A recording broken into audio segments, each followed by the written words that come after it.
So good evening, everybody. Welcome to tonight's presentation. I am your host, Carney McCrae, with the Friends of Maine Coastal Islands National Wildlife Refuge. So this past spring and summer and now into the fall, FOMSI, the Friends Group, and the staff at the Wildlife Refuge partnered to offer bird time on the coast of Maine, with bird walks led by expert bird watchers. Many folks were using the eBird app, and there were others, including myself, who didn't know much about it and all that it can do. So that's why we've asked Doug Hitchcox to join us tonight. Doug is a Maine native, graduated from the University of Maine in 2011, and throughout college, Doug worked at Scarborough Marsh Audubon Center and was hired as Maine Audubon staff naturalist in the summer of 2013, a long-time dream job. Doug is also the outreach coordinator for the Maine Department of Inland Fisheries and Wildlife's Maine Bird Atlas, a project documenting the breeding and wintering distributions of Maine's birds. And in his free time, Doug volunteers as one of Maine's eBird reviewers, is the owner and moderator of the Maine Birds Listserv, serves as a York County Audubon board member, and is a voting member of the Maine Bird Records Committee. So Doug is a very busy person, and we are delighted that he's willing to take some time tonight to introduce us to the eBird app and all the things we can do with it. So thank you, Doug, for joining us tonight, and welcome. I'm going to spotlight you, and you are set to go. All right, thank you so much. And thank you for having me tonight. I have a bad history of always going over my allotted time. So I'm gonna dive right into this. Let me start sharing my screen.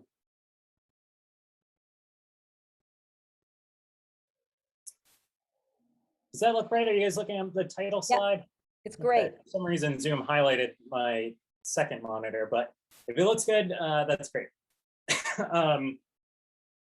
So yeah, we'll talk about eBird.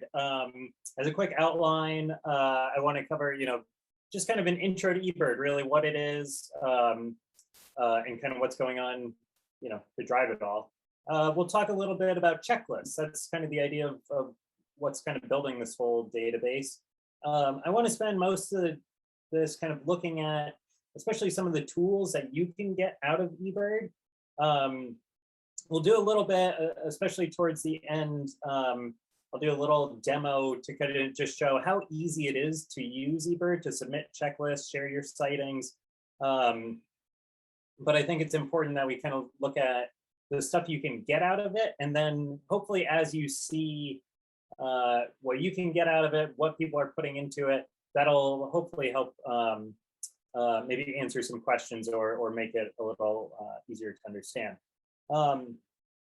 We'll look at just quickly at some of the science. There's some really cool things that are coming out of all the data that's going into it.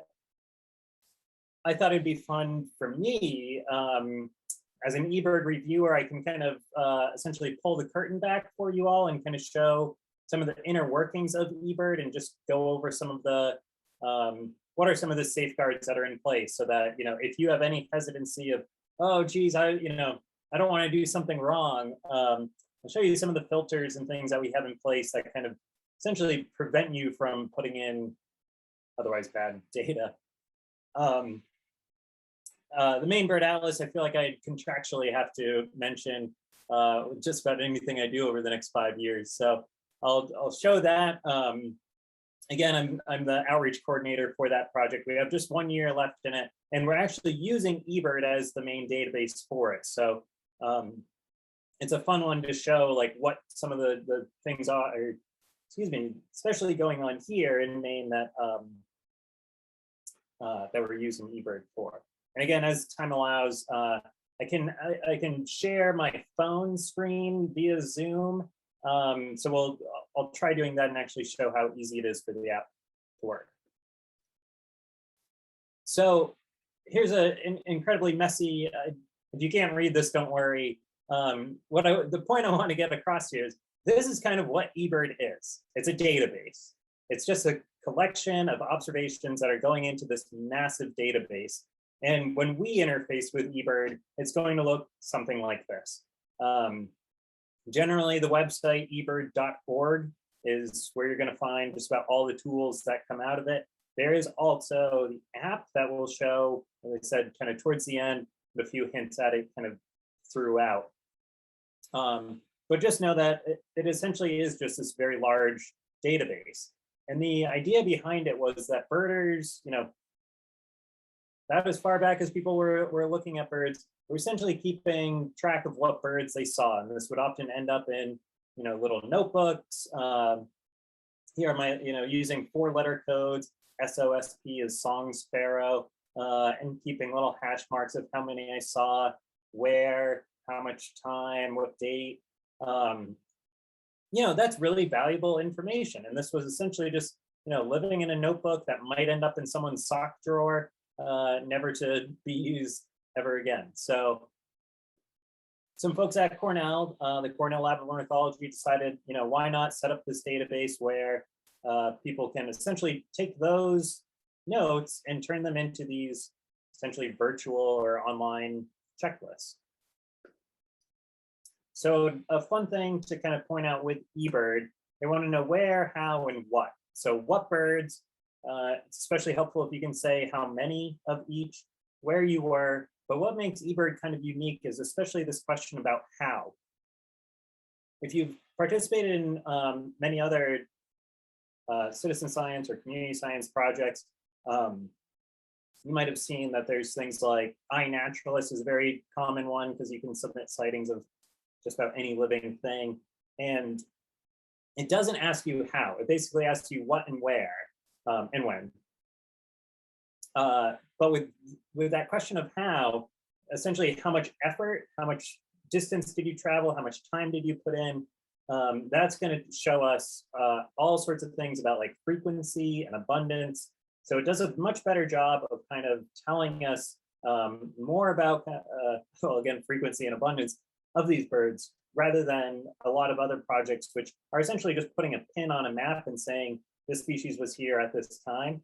So that's one reason why eBird can be used for so much more than a lot of other projects can. Excuse me.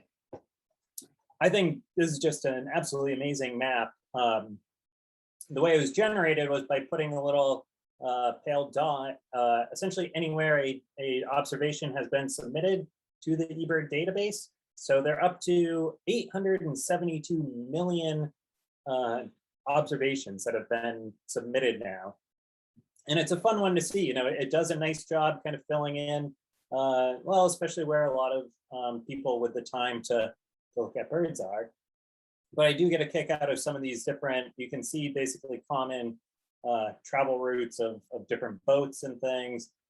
It's fun to see how the Maine coastline kind of shows up there, but the Gulf of Maine actually gets kind of really fuzzy as you zoom in on it, because there's so much effort, especially going on with the islands, and then, excuse me, also just people out on boats kind of across the Gulf of Maine. So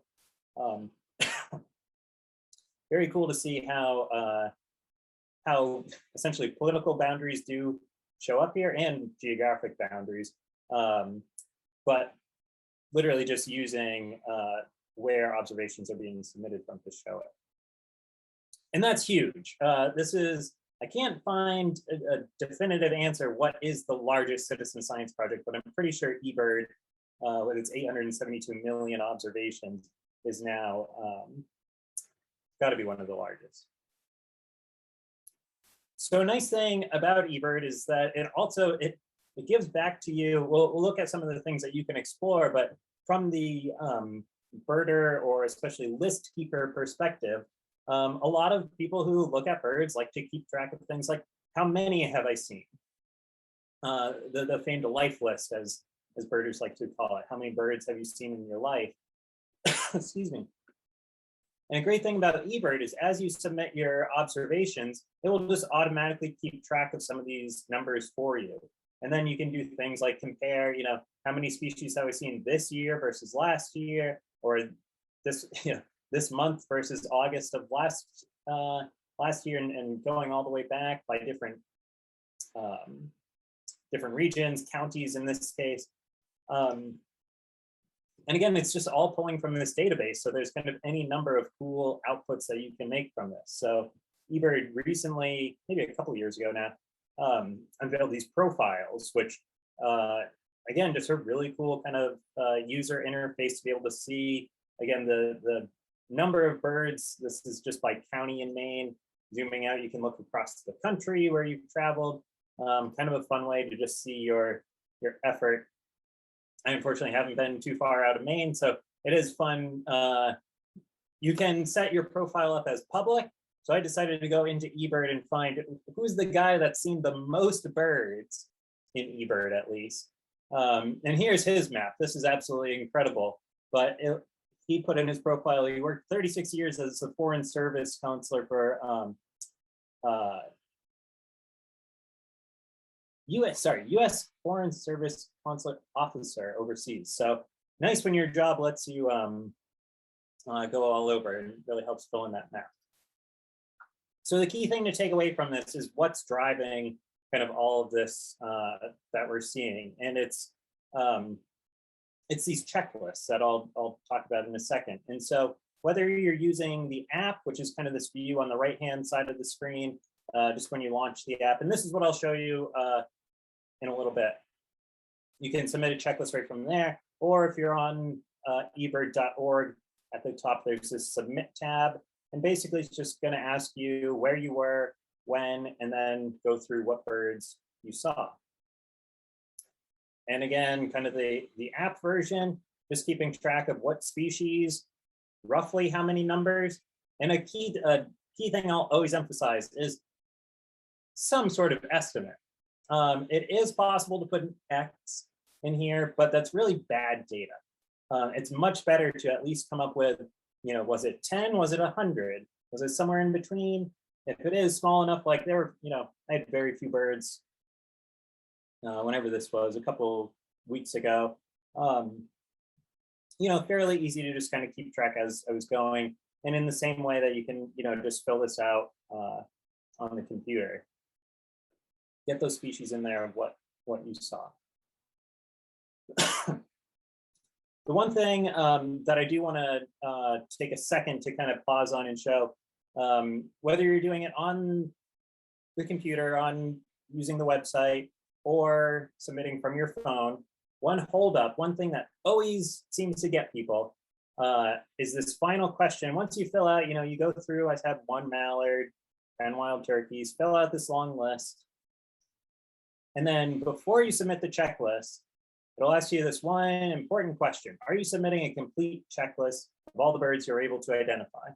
And for some reason, this seems to be the point where most people read this and freak out and close the web page and never come back to eBird again. And I only say this out of experience of talking with lots of people who tried eBird. And for whatever reason, the point to this question is kind of as it says, are all the birds that were present on this checklist? So the best example I like to give is, imagine you go to the beach because you want to see shorebirds, and you create a list of all the sandpipers, the plovers, but you realize, oh geez, there were a bunch of gulls there, maybe herring gulls, maybe great blackback gulls, who knows? Like, I really didn't pay attention. I was just focused on these shorebirds. So if you're going to leave the gulls off your list, but you know that they were there, that's when you would say, no, this is not a complete checklist. There's always going to be some bird that flies away too fast that, I'm not sure what it was. And that's why it says that birds that you were able to identify. So as long as you're not intentionally leaving birds off the list, in this case, those gulls, I'm just leaving them off because I hate gulls. Theoretically, I love gulls. Just saying from someone else's perspective. Anyways, just wanted to drive that point home because I know this question throws people off. So here's just a couple examples of what some of these checklists look like that are, again, kind of driving eBird. So I guess this is a couple years ago. I was at the Lubeck Sandbar. Um, remember that important part of how?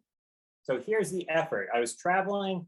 I spent 2 hours and 47 minutes walking 2.06 miles. And this is the nice thing, when you use the app, it actually keeps track of all of this for you. You just start your checklist and it'll keep track of your time, your distance, rather than having to try and figure it out afterwards. That's a really nice benefit to it. And then you can just fill it out as you go. And again, look at this, these are just estimates, 400 semi-pollinated plovers. And I apologize if this is small enough on my screen, but the key takeaway is that these are not really important anyway, is what I saw.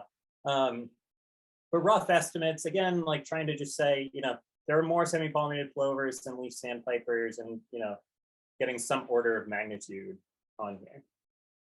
And yes, it's a complete checklist. These are all 22 species I could observe there.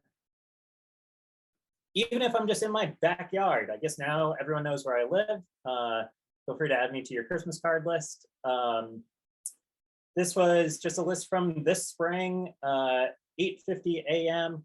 I guess I didn't want to start work yet, but I spent 19 minutes, 20 minutes just standing on my back porch, listening for birds that were around, looking at this, May 18th, where is it, bobolinks on the list here? Like those were probably the first bobolinks I heard of the year. So I was like, oh yeah, I just want to do a checklist to record that those are the first ones I heard this year.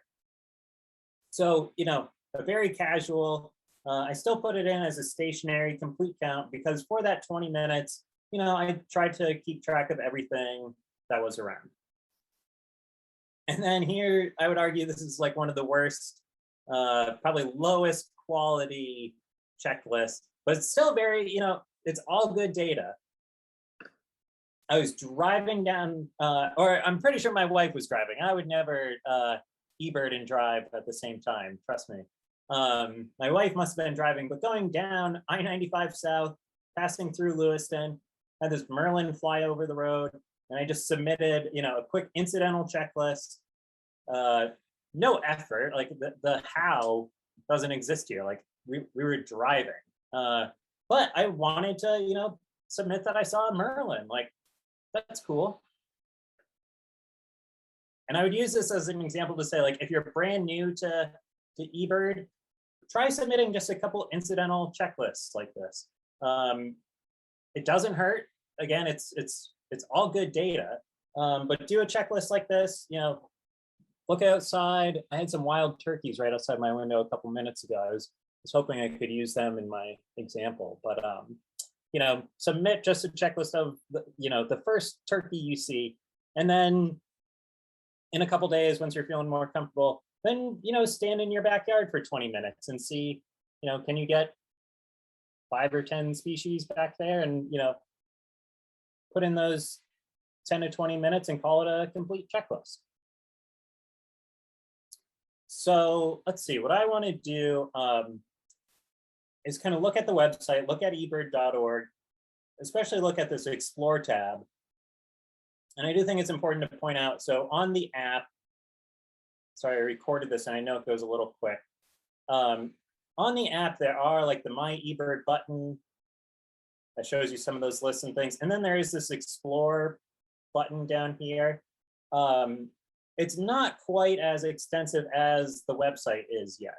So a lot of the things that I'm going to show next are kind of just on the website. A few of these, excuse me, are on here. But basically, when you click on some of these things, it just launches in your browser for you. So they're slowly making the app better for these Explore features, but the app is truly just meant for submitting sightings. In another year or two, I think it'll get there, it'll get better. And I think a good point to make is that when you go to ebird.org, where is it? Up here, there is this help tab. Jump ahead. And they have this wonderful help center. This has gotten much better over the last few years. They really cleaned this up. And a great place. I'm going to hit some of the high points. I think we could talk for hours about, just setting up and using eBird. So much like that complete checklist question, I want to hit kind of the key things that I think maybe aren't as well covered in some of these things. So point being, when you go here, there's kind of this wonderful site in their help center to get started with eBird. Kind of takes you down the most basic things. And then one thing I'll certainly mention is this taking the eBird Essential course. So if you've never heard of Bird Academy, it's through the Cornell Lab of Ornithology, and they have these courses. Most you have to pay for, but the eBird Essential one is free. I think they just want your email address. But who doesn't want more emails from Cornell? They're always doing cool stuff anyways. But I definitely recommend checking that out. It kind of does a good job essentially setting you up for using eBird. The other thing I wanted to mention, this first step, if you've never used eBird, to create an account, if you've ever done any citizen science project with Cornell, which is Project Feeder Watch, the Great Backyard Bird Count, Yard Map, like even the non-bird stuff, it's all the same account. You can use the same login that you use for any Cornell project. Will log you into eBird as well, which is kind of a nice thing they have built in. So on ebird.org, clicking on the Explore tab, one thing that I wish everyone knew how to use, and that's why I'm starting with it here, is just looking at species maps. So often I get questions about, oh, we saw a red-bellied woodpecker in my backyard. Should that bird be here? Or how do I find, snowy owls this winter? So many of these questions can be answered really all in this Explore tab. So clicking on the species maps, and I usually try to do this like in real time. I would do this on my browser, but I know the internet was a little slow earlier today. So I'm using screenshots, but towards the end of this, I'd be happy to try to click through and show you how to do these things if you think that'll be more helpful. But clicking on that species maps, it automatically loads this map, which is basically showing you where have eBird checklists been submitted. And so you can enter any species in the world, even extinct species. So using my snowy owl example, we can just plug that in here. And by default, it's just going to show you kind of their global range. So here's where snowy owls are year-round in all years, all around the world. And what's so cool about these maps is that they're really kind of dynamic. You can start zooming in. By default, it's showing us frequency. And frequency is a measure of the percentage of checklists that include the species that's on it. So again, thinking about that how, this is where if we were to look at something like iNaturalist and show us where snowy owls are, it would just give us pins, almost like we'll see in a second. But this, since it knows how much effort was kind of going into these and what percentage of the total, we can start seeing like, okay, there are areas where they're showing up in greater numbers with higher, with higher frequency. When you zoom in far enough, then you can see these individual pins. So I just kind of picked to orient ourselves, like here's the Camden Mid-Coast area, coming down to Booth Bay and into Casco Bay. And again, this is just showing year-round, all years. And here, any pins that show up as blue are going to be older. eBird has a thing called hotspots built into it, which is just a nice way to kind of gather a bunch of data into a single pinned location. So that's kind of the difference we see between these smaller and larger pins. But notice, yeah, it makes sense that there's no recent observations, which would show up as these kind of more reddish orange colors. In comparison, let's pick Blackcap Chickadee, arguably one of the most abundant, widespread species in Maine. And this is just a fun one to see, like, oh my God, look at, like, what I love seeing about this is like, this really shows you the power of eBird. How many people are out there covering the state and submitting chickadees, and a nice comparison of the recent versus the older observations. So yeah, much easier to find chickadees this time of year. So I've pointed this out a couple times about the year-round, all years. And so a fun thing that you can do, I'll switch over to yellow warbler, highly migratory species.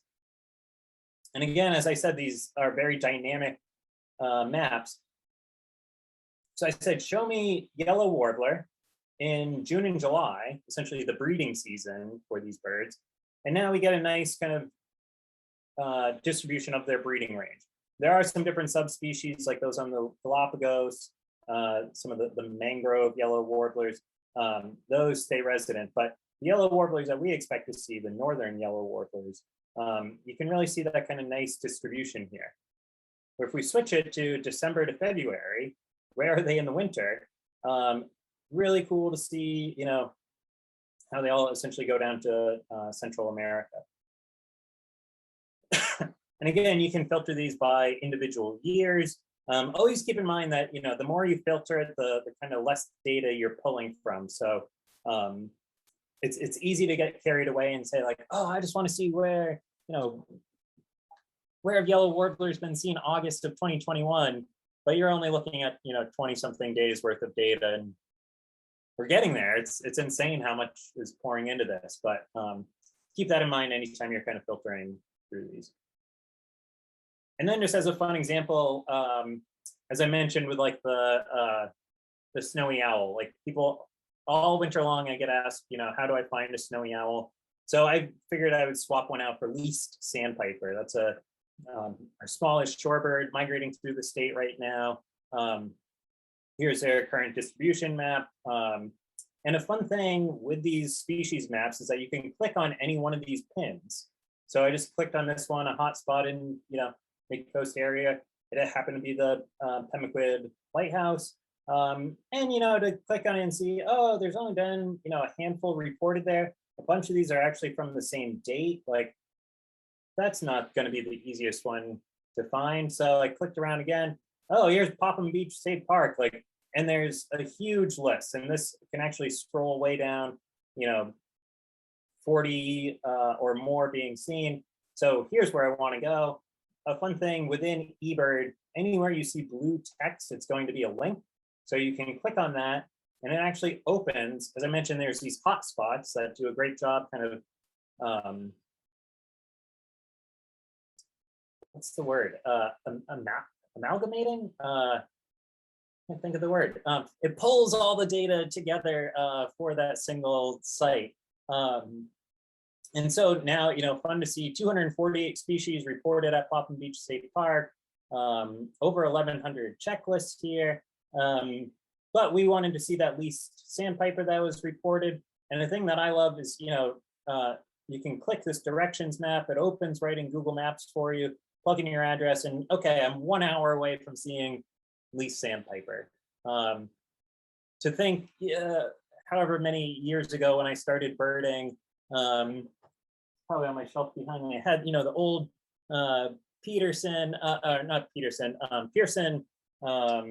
Vickery book that, you know, you had to flip through and try to find where least sandpipers were mentioned, and maybe by the time you got there, they would happen to be there. There was so much luck involved, and now, you know, we literally have millions of checklists of all these observations like at our fingertips. So it's, I would argue birding has never been easier, especially thanks to eBird.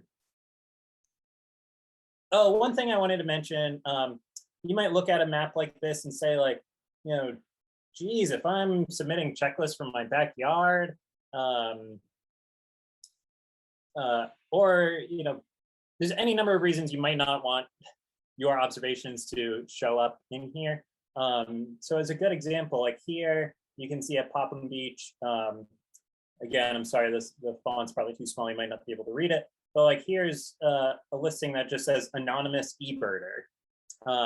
For whatever reason, someone doesn't want their name showing up on this list. People will often kind of move points like directly from their house to maybe, you know, down the road, or they're using a more general location. You can always just hide checklists, but within the preferences, when you click on your name, drop down to preferences, this is where eBird has any number of tools to essentially make it as private as you want. So you can have your name just show up as anonymous eBirder. You can hide your data from things like the recent visits, the alerts, the top 100. Because again, like, here's those recent visits. If you don't want your name on there. You shouldn't, the key takeaway is that your privacy shouldn't be like a reason for you to not contribute to a project like this. There's plenty of ways that you can contribute and protect your identity or what any concerns that you might have around it. Before we leave this idea of the maps, I wanted to show, this is some of the science I mentioned, and eBird appropriately puts this tab where they call it science here. And so one of the coolest things are these status and trends maps. They're doing a big revamp of the trends maps right now, so I unfortunately don't have any to show up.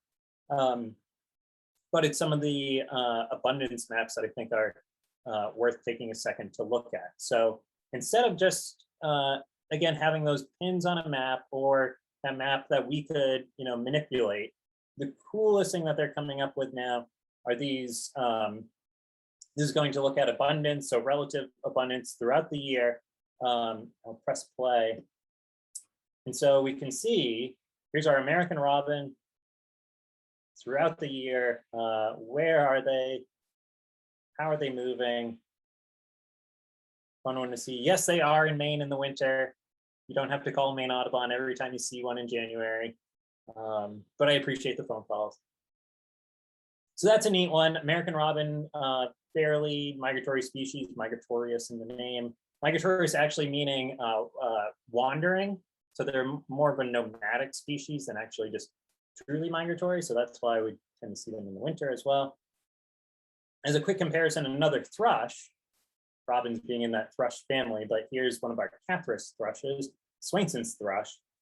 I'll press play. This is a much more migratory species. So a fun one to see as they come up. And then the fall migration. The cool thing, I'll let this loop again. This is a trans-Gulf migrant. So watching the spring migration, they don't come up through Mexico.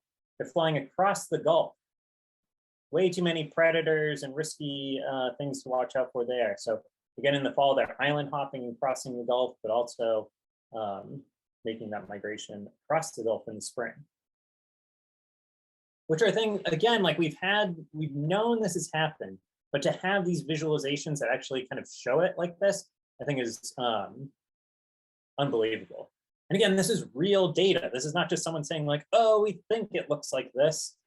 This is actual observations, again, from thanks to having 800+ million observations, they can start figuring stuff out like this. And one of my favorites, especially as we think about Maine Islands and the Gulf of Maine, Blackpole Warbler. In the spring, they have that black pole, the black on the cap. This is what they're going to look like in the fall. But to go throughout their year, a fun one. Again, they're going to island hop, going up through Florida, breeding across the boreal forest, some places in Maine. And then in the fall, they migrate to our coastline, and then will take off and fly nonstop for 2 or 3 days. Sometimes they'll stop over on some of these islands only for a day or two before they then continue down into the northern part of South America. So again, we've known this through birds that have like little geotransmitters. We know that they take off and do this, but like to see, oh yeah, there's none being detected in these southern states during that fall migration. What an amazing visualization we now have for, again, to see the abundance of these birds. So crazy to think that this little bird packing on just a couple extra grams of weight, flying 2 to 3 days nonstop out over whatever that is, the western North Atlantic. It's incredible. The other thing, if there's 2 things to learn, first are those maps, and then these bar charts, which are another one, thinking of that old Bird Watcher's Guide to Maine, the old Vickery book. It had these wonderful bar charts in the back where they would say, oh, in May, mid-May is when yellow warbler is going to show up. and then they'll be abundant from June, July, and then tapering off in August, September. And like that's how we, that was the best way we could try to learn some of these occurrences of birds or their timing. So within eBird, if you click on that, click on this bar charts link. Again, this is pulling from a database. This is one thing I wish that they would make a little more clear to use. This is just not as user-friendly as I would like. But to zoom in on this, the key is to just select Maine, assuming that's the region we want to look at. And then you have to select a subregion, which the counterintuitive thing is like, oh, I just selected Maine. I don't want a subregion, but read the entire region is a subregion. It's a common mistake. Everyone clicks on Maine and then they click submit and it won't go forward and they can't figure it out. And it's because you need to select it as the entire region. You can go down to the county or that hotspot level. IBAs work okay. But again, think about it from the perspective of the more you narrow it down, potentially the more gaps you might find. So I just said, show me birds in Maine for, all years. And here, this is a much better version of, what I used to fall asleep trying to read in the back of that Vickery book. So like, Canada goose here to see throughout the year, like they do have a little fluctuation. Really fun to see, different species of warblers. Again, different timings for all of them. And then a neat thing is that for any one of these, you can click this kind of left, it's supposed to look like a little map, or this little image that looks like a graph. Clicking on that, where is it? I picked yellow warbler. We'll load a page like this. And now, this makes sense. Here we are in the spring. Again, sorry if that's hard to read. I'll blow this up next time. Here's the first week of May. They're showing up, they're singing, they're here. And then throughout the summer, they're going to be less common until they make their fall migrations and pretty much gone until next year.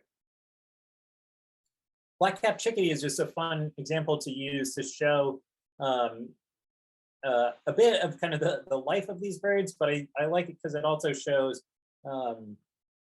some of the maybe errors within eBird or things that you should be aware of. Not all of these are truly errors. Again, we're looking at frequency, and frequency is a percentage of all checklists that are reported.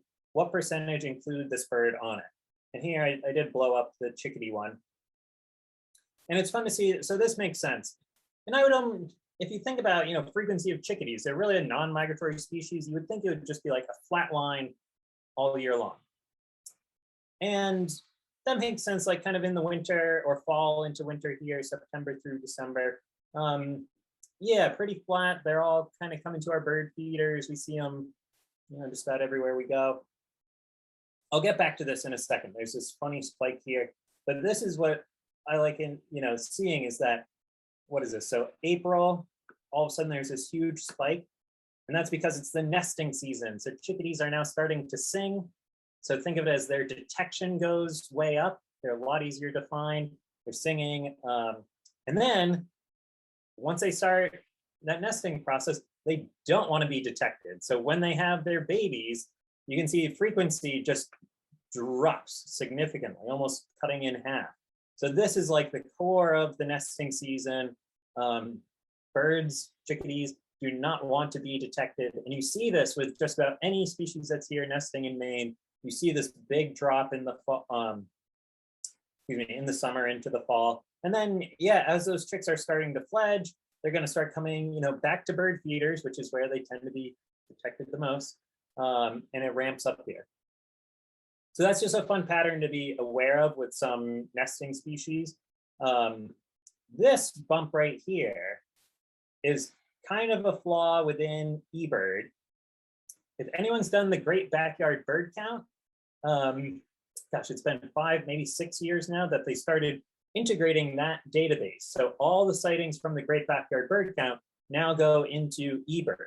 And the Great Backyard Bird Count is just focused on in your backyard, essentially at feeders, and has a ton more people using it than just your average eBirders.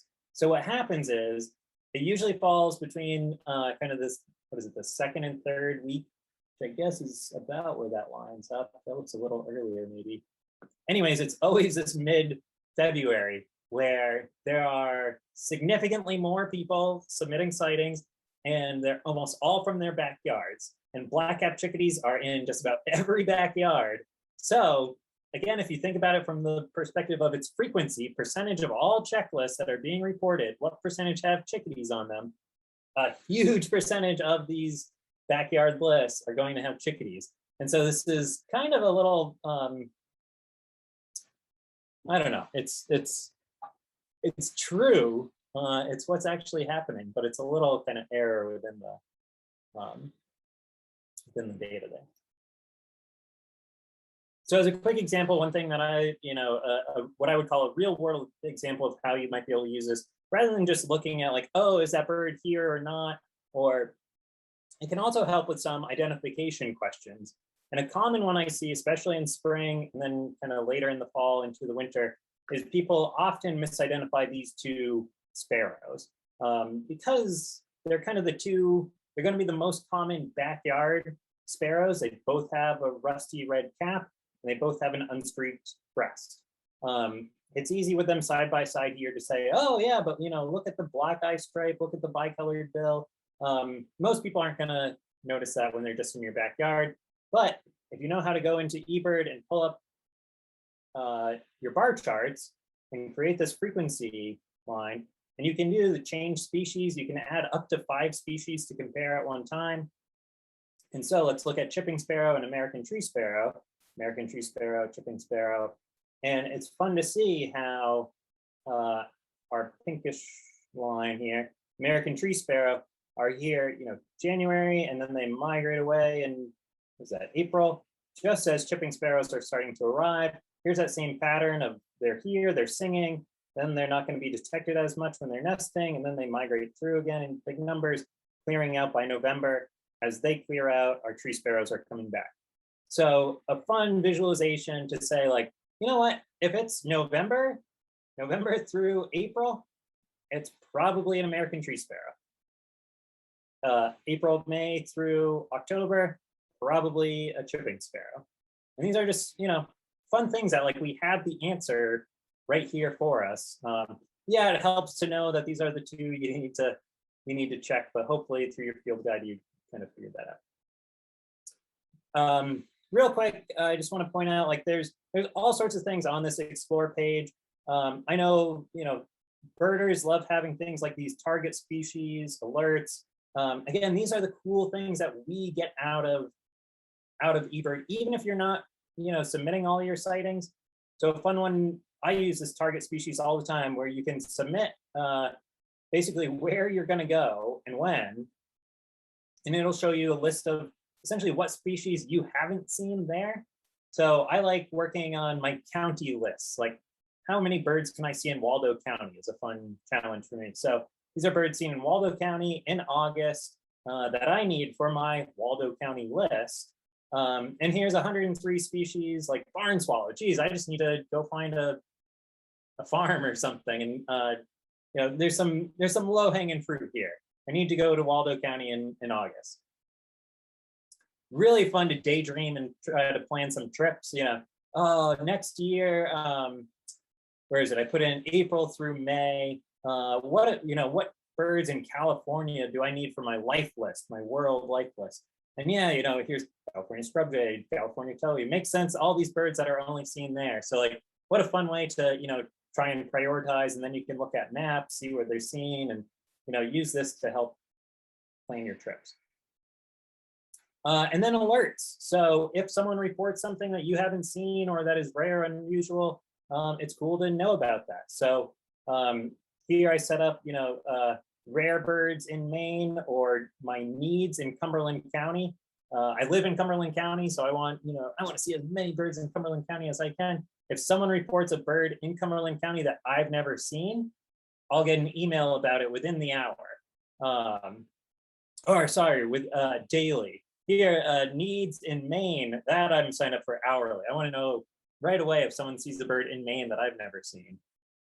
So anyways, you can kind of tailor these to you. Here's just the rare bird report for Maine.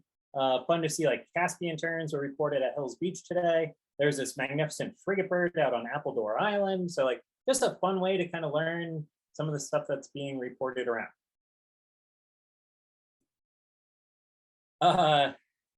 Yeah, my funny Wizard of Oz reference here. I want to just take a second, especially since we just showed, what is a rare bird, to kind of show, again, kind of behind the curtain. They often say, you don't want to know how the sausage is made. Like, let me show you what's going on behind the scenes at eBird a little bit. The important thing to know is that there are these series of filters. And again, this is the stuff that you cannot see. This is what myself and a few other of the reviewers in Maine work on, are constantly tinkering and trying to make better and better. So we have the state broken up into a bunch of regions. For a long time, we could only do it by county. Now we kind of have our first like sub-regional, our first arbitrary polygon, I guess, as we draw around them. Because we especially know that there's a number of islands that have very unique birds compared to those counties. When you look at what birds are on those islands and what birds are on the mainland, it's vastly different, especially for nesting seabirds on. We call this Matinicus Island, but it actually captures a lot of those seabird nesting islands. And so within each one of these filters, or within each one of these regions, we set up these filters and we go through every species that could be seen here. And we say, throughout this date range, how many should be allowed? And this takes a lot of effort because there are hundreds of species for each filter, and we're looking at different months. Essentially, when should it switch over? So like American crows, we know are going to, they're having their huge roosts in the fall. There's going to be, we'll allow up to 2,000 to be reported without any sort of flag or anything popping up in eBird. Down to 500 throughout the summer. You can still see some really large numbers. Another fun example of like purple martins, they're not around at all from January through, and we get April 20th is kind of our cutoff. That's when we expect them to show up. Then, any number over 20 would actually be quite remarkable. So that'll be flagged. If you submitted, that you had 22 purple martins, it'll just pop up and say like, hey, are you sure about this? Please provide some information. And that's where you can kind of put in some either notes or photo. That's where, for reviewers like myself, we're going to look at those, that documentation that you provide. And that's kind of our way of kind of validating kind of what's getting in here. So anyways, these always need to be tinkered. And it is fun to see like barn swallow has this nice ramp up of 2 from April 1st to April 18th. Then we'll allow 10, then 50 after May 1st. But it's constant tinkering. And year by year, some years birds might show up a little earlier, especially these near migrants. So people always freak out when it's the end of March and they're seeing barn swallows everywhere. Again, these are just meant to be kind of an average for all these areas. And then just to show, like, here is our, what we call the review queue. So any of those records that get flagged that say they need more information because it's either a high count or a rare species, that goes into this review queue where we go through one by one and we have to say, a review decision. Is it going to live in the public side or just kind of continue to live in the database, not in the public output? Nothing ever gets, the word you often hear is invalidated, and it doesn't. It's still a record living in the database, but it essentially just has this tag that we have to give some reason of why we think it isn't worthy of essentially public, being on the public output side. So good to just know that, you can always submit anything you want. It just might not be publicly out there. If you think you saw an ivory-billed woodpecker, you can report it to eBird. You can put it on your list, but it's probably, might not get accepted to public output. So the one number I want to emphasize here, we have almost 4,500 records in our review queue right now. Again, those of us that are doing this are volunteers for eBird, especially August. There's a lot of stuff on my plate before I get to any eBird review. So if you submit something, it gets flagged. You even put in a photo, and it's not getting, accepted right away. Give us some slack. Okay, real quick, and to kind of, I know I want to have time for questions, but as I said, I really want to get this plug in here. So switching hats for a second. One of my other roles is with the Maine Bird Atlas as the outreach coordinator.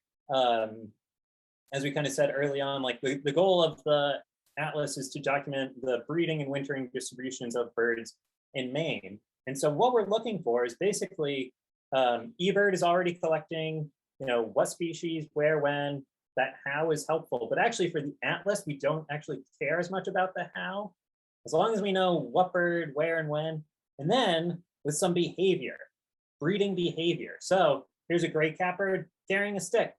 Birds only carry sticks if they're going to go build a nest. And you can actually tag that in eBird. There's breeding codes. I won't, for the sake of time, I won't really get into it. And we're kind of at the end of the nesting season, so it doesn't help too much to learn it right now. But this is considered a confirmed breeding code for the Atlas. Even more common species like tree swallows. There are so many people around the state that have birdhouses up in their backyard. And if we could get every person with a birdhouse to at least tell us what's nesting in that one house throughout the year, that'd be great data to collect. We are doing quite well. Just to show, this is kind of the breakup of the state. We have these 4,080 blocks, which sounds like a lot, but we have about 900 what we call priority blocks. And the blocks are these 3x3 square mile, how do you say that? 9 squared miles? 3 miles squared? Sorry, you can tell it's getting later. Anyways, here we were, several years in, by April of this year, and then here we are now. And what's fun to see, we again have them kind of systematically broken up. So even though there are these gaps, that's kind of good for us. That means we're getting good coverage. We're over, our goal is to hit 60% coverage this year, and we're now up to, I think, 66 or 67%. So with 1 year left, we think we can get a lot of these. This is a tough area of the state to get to, but we're gonna do our best. We were able to do all this whole section up here with one trip this year, a group of 6 adventurous birders. So anyways, I think we'll get there. Yeah, here we are, 67% of all our priority blocks are already complete. But just to show, again, some of these tremendous numbers, it's from 2018 to 2022 is the 5-year survey period for the Bird Atlas. The fact that we have 83,000 checklists already, I think is just incredible. Over 2,000 volunteers to the Atlas. And then to just see, it's we're up to 214 species confirmed, 241 that have been coded, so maybe not confirmed, but possible or probable.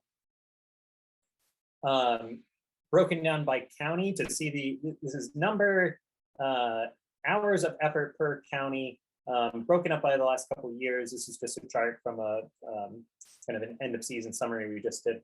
The total of all this is around almost 72,000 hours of effort that's gone in, which if you were to make that into essentially one person, or think of it from an annual perspective, it's over 8 years worth of effort, which I think is just incredible. Again, this is kind of the power of these citizen science projects, where we can get lots of people contributing, over large areas, and helping fill this in. Just number of confirmed species in each county, fun one to see. Yeah, it makes sense that Androscoggin, our landlocked tiny county, not doing quite as well. Always fun to see a number of like the coastal counties all tend to be pretty close. And here's just some of the fun maps. So instead of the frequency charts, we're now using eBird and we can show the breeding evidence. So confirmed, probable, or possible. And so possible would be something like just a singing bird. If you hear a chickadee singing, a wonderful, that is considered a possible breeding code. Probable would be a pair in suitable habitat. So you see two chickadees, chasing each other around in the spring. Yeah, that's better. We're getting there. But then confirmed code would be like seeing that chickadee carrying food. It's going to feed young, or with babies, in tow. So that's kind of our breakdown of these. Yeah, fun to see. Chickadees are everywhere. We expect that. I wanted to pick a bird maybe a little closer to the hearts of this group. It's so wonderful we have puffins in Maine, but like when you think about how few islands they are on, they're just slowly increasing. Which one? Where was this? This must be Petite Manane. So is this Great Duck Island? Sorry, I should have looked this up. I think Great Duck Island had a puffin that was carrying food either last year or the year before, which is kind of an interesting. They don't tend to do so well in smaller colonies, but it'll be fun to see if those do get established at all. Last few examples. Wild turkey is just, I think, a wild one to think about because there was an atlas done in Maine from 1978 to 83. That's what this old map is from, which a lot of folks don't remember that wild turkeys were actually extirpated from the state. They were overhunted and completely wiped out. So in the 50s? In the 50s, we didn't have any wild turkeys in the state. Reintroduction efforts started in the 60s, but by the 70s, you can basically see here's a little patch here in the mid-coast area, and then down in York County. The blocks that have the black dots are where they were confirmed breeding. And compare that to now. We still have one more year of effort to go. They're now breeding in every single county. They are arguably one of the greatest conservation success stories in the state. And I think some people would argue it's been too successful, depending on your gardens and other things like that. But there are turkeys everywhere. And then just to kind of wrap up, I wanted to show these.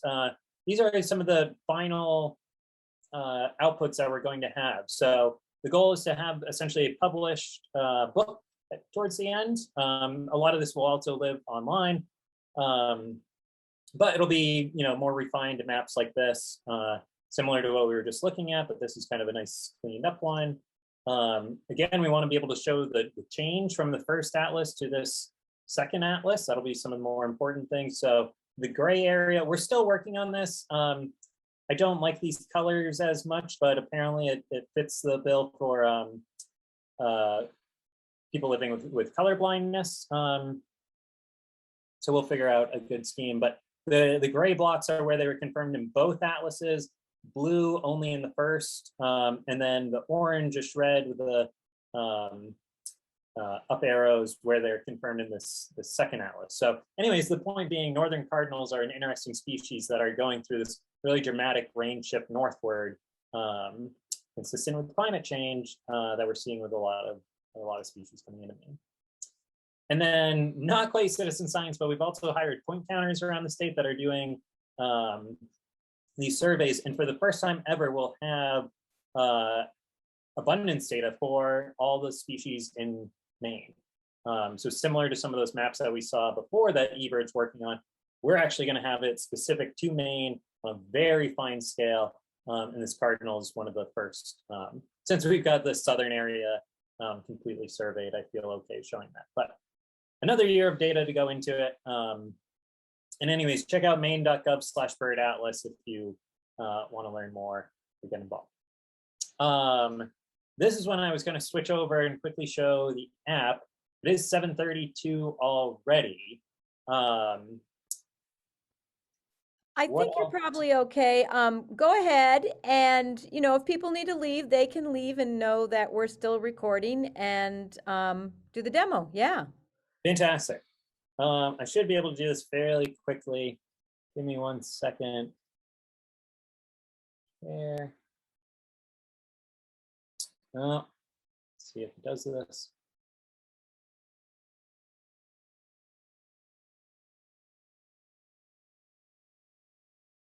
All right, are people looking at my phone? Excellent. So in the top right here, and everyone can see my cursor as well, right? Okay, so there's the eBird app. Again, make sure you're using eBird for this. I know there's a bit of confusion between like the Merlin app. They have more and more features kind of built into each other and kind of linked back and forth to each other, both by the Cornell Lab of Ornithology, but eBird, again, is the one for submitting your sightings to eBird. So I'll click on this and launch it. If it's your first time, it's probably going to ask you to log in. And then down here at this ... more, one thing I just want to show, because again, it's easy to kind of get confused by this. There's this, what they call packs. And they're basically a pre-installed thing that you can have on your phone so that, especially if you don't have a good cellular connection, rather than just kind of guessing at all the birds in the world that are out there, you can at least have the main pack downloaded. So then it's at least still going to show you birds that are in Maine as you're submitting your checklist. It's very helpful. I think it actually requires you to do it now. But anyways, that's just a good thing to do. And even as you travel around, like when you go to different states or provinces, it'll come right up and say like, hey, you should download the pack for this region, which is a little annoying when you're on Canadian towers and you don't want to get hit with the data. But anyways, make sure that you download the pack for where you're going to. Let's go over in the bottom left here where it says submit. And sorry, I should also mention, I know that the layout for this is a little different if you're on an Android device. I think that the ... more is actually in the top left. But anyways, try play around, you'll find it. So going back to this submit. And again, let's just think, you know, your first homework assignment is to submit an incidental checklist of whatever species it is, a turkey, the first turkey you see. You just open the app, and by default, it knows the date, it knows the time, and you can always go back in time if you say like, oh, I just want to, you know, I want to practice and I want to submit that cardinal I saw at my feeders yesterday. You can adjust any of these, then click Start Checklist. Real quickly, you might have seen it show determining your position and auto selected, and here's the lat long. So since you're using a phone that has a GPS connection in it, your phone always knows where you are. Even if you don't have a cellular connection, your phone's still connecting to satellites that's getting your lat long. So it should always be able to pull your location. And there's always exceptions, like if you're in airplane mode, it probably won't or something, but know that it's pulling your location by default. And you can see in the top left, it started the timer. So what I often like to do is when I'm out birding, I drive to the location. Basically, as I'm getting out of the car, I'll start my list. Then I can go do my walk. And as I'm walking around, sorry, I'm gonna skew away from my turkey example for a second. As I'm walking around, I can say like, oh, you know, 2 goldfinches just flew by. And so I can type in 2 gold. And notice you don't even have to type in the species, you know, just typing in gold and then finch, that'll narrow it down. But gold is just going to show me all the birds here with gold in the name. That R means it's a rare species. It's going to get flagged. It's going to pop up and say it needs more information if I try to submit one of those.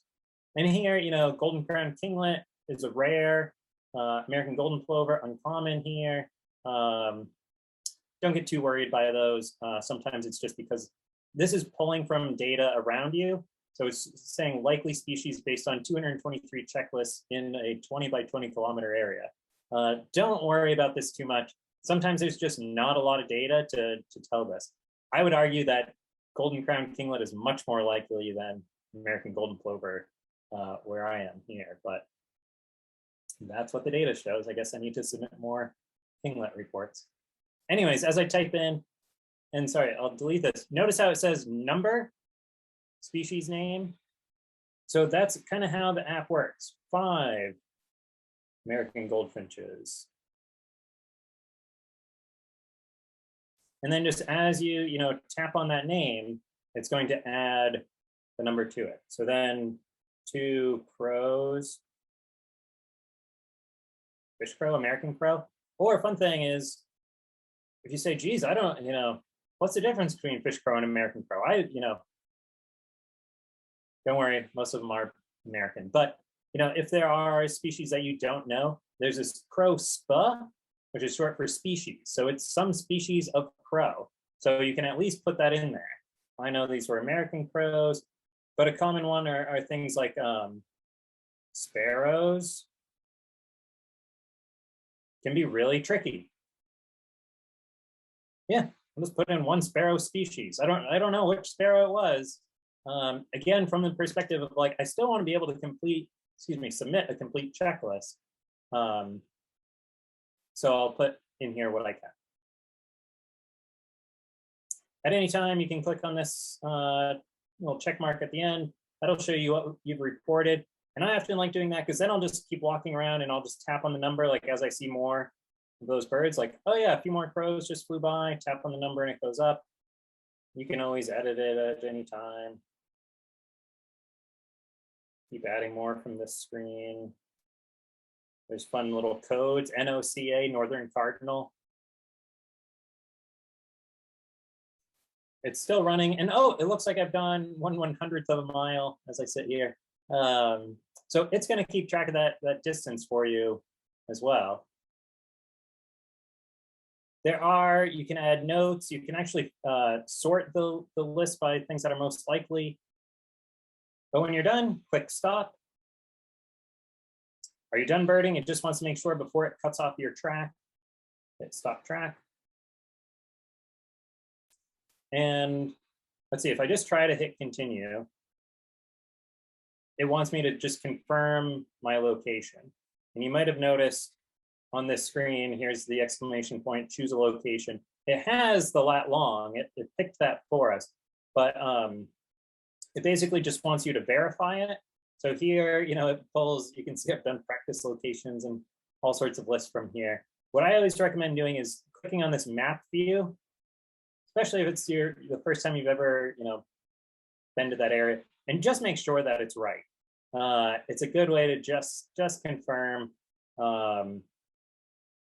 Here, I'll zoom in and say, yeah, I want to use, here's my 3 Winslow Drive. This is what I use for all my checklists at home. We'll use this checklist. And then if I try hitting submit, here's that question. You might have noticed it was asking it here, but is this a complete checklist of all the birds we were able to identify? Yeah. Now I'm going to make sure I go delete that checklist afterwards because those are all made up, but that's as simple as it is. Real quick, I'll say, I look out my window, there's that wild turkey. So I just want to start a checklist. Oh yeah, 1 turkey. Great. It's funny that it's flagged as uncommon because they're on every single checklist I submit here. Stop my track. And notice by default, it actually switched this one to incidental because it was like less than a minute. And it actually, by default, switched this over to no. So try to submit. Yeah, choose my location. There's my wild turkey. At any time, you can click on the checklist down here. Switch over to submitted. There's the list, and you can edit it down here. There were 2. Anyways, obviously I've done this a million times, so it's not intimidating to me, but I hope you can see from how quick and easy that is to do. Just try it out. Don't make up birds. I just did. I'm going to go delete those checklists right after this. We don't want false observations going in. Can I actually just delete them from here?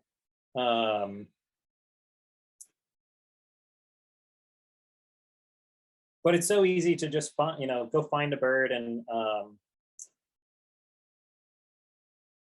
just submit, the first bird that you see. Start there, then do a check, then do your stationary count from your backyard.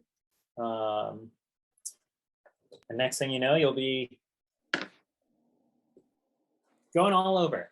And it is so much fun to get onto eBird, especially as you keep submitting and, to see things like those maps fill in. Obviously, it probably takes a certain type of person to be into that sort of thing. If you don't have like a collecting mindset or whatever, it might not be as appealing to you. But I think it's fun. And it's probably the easiest way that we can essentially be giving back to the birds, knowing the amount of research that is now kind of pulling from eBird observations, and I think that the best way I can say it is that every bird counts, from that chickadee in your backyard to puffins and whatever rare, unusual things you want to submit. Every bird essentially counts the same. The better way to think of it is you're probably the only one who's going to observe that chickadee in your backyard. So if you want that bird to count, yeah, you should submit it. Great. Well, thank you, Doug. Wow. I sure learned a lot, and a lot of the questions I had have been answered. I don't see anything in the chat. Oh, wait, here we go. Let's see. Oh, so Eddie's saying, according to the pelagic protocol, a checklist shouldn't start until 2 miles offshore. How should we treat large offshore islands? Are they treated as the mainland also? Yeah, good question. They are treated as the mainland also. The pelagic protocol is pretty weird, honestly. It requires a lot more, but you can submit checklists without the information. They also want to know things like the depth of the water that you're in, the water temperature, how fast you're going. It's mostly supposed to be just if you're doing like transects by boat. So the best way I would say is really don't use the pelagic protocol. Is maybe the an oversimplified answer, but most of the time it's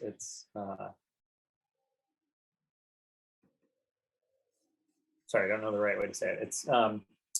It's in there, but it probably shouldn't be used most of the time. Okay. Here's a question. Is it possible to edit the date? I just created a checklist that really happened yesterday. Yeah, so the easiest way, here, let me share my screen since I have it right here. I haven't, I would have to just look at the phone. I assume I don't know, I've never tried editing the date from the app. So I'll show it real quickly on the website. So if you just go to ebird.org, log in the same way that you logged into the app, you'll be able to find your checklist. Whether you go to the My eBird tab or this one right here of your checklist. So here's the list of all the checklists you've submitted. Especially if it's your most recent one, it should be right at the top. When you click on it, under this checklist tools, this kind of has everything you could ever want. So edit date and effort right there. And this is where, especially if you're just a day off, a very easy one to fix. Great. While I'm right here, another one I'll quickly mention. So as Eddie asked about, there's this pelagic protocol for offshore things. I know a lot of people like, once you start using eBird, you might say like, oh, well, I want to submit that, I remember seeing that sandhill crane in 1998 somewhere in Belgrade. And you're not really sure exactly the date or maybe exactly the location, but you still want to put it in. That's what this protocol right here is for, historical. So I know a lot of people new to eBird, you probably have one or two old birds you want to put in there. Use this historical. That actually kind of flags it within the database as being like imprecise, which you otherwise you don't have a good way of indicating that. So use that protocol if you're ever I don't know, making it up isn't the right answer, but if you're not sure about the exact date or location, historical is there for that. Great. Well, those are all great hints, and there's so much information that you can get out of this eBird. It's just amazing. So I'm gonna wrap up this evening and just say thank you to you so much for doing this.